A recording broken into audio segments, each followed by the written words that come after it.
qu'est-ce qu'elle a d'autre, Pandore?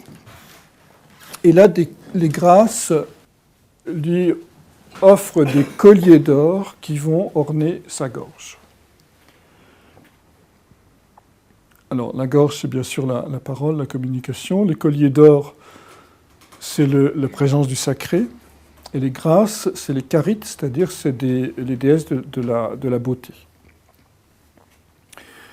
Donc, elle a cette capacité d'avoir une parole d'or, c'est-à-dire qui va exprimer quelque chose qui est de l'ordre de la vérité, mais à travers la beauté. Ce que n'a pas Prométhée. Ce que n'a pas Prométhée. Donc, pourquoi Pandore a l'éloquence?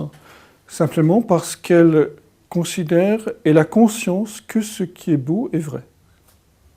Que ce qui est vrai est beau. Et on rejoint évidemment la doctrine platonicienne. Donc elle développe une connaissance par l'art, une parole liée à l'esthétique, à la beauté, alors que Prométhée est dans une connaissance technique.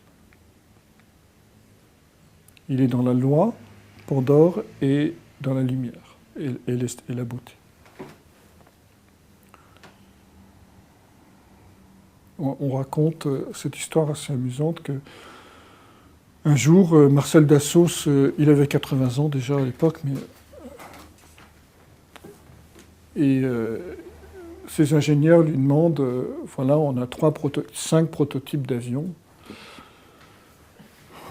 À votre avis, lequel on prend? On ne sait pas lequel choisir. Alors, il disait, prenez celui-là. Et il tombait toujours juste, c'était toujours le meilleur prototype.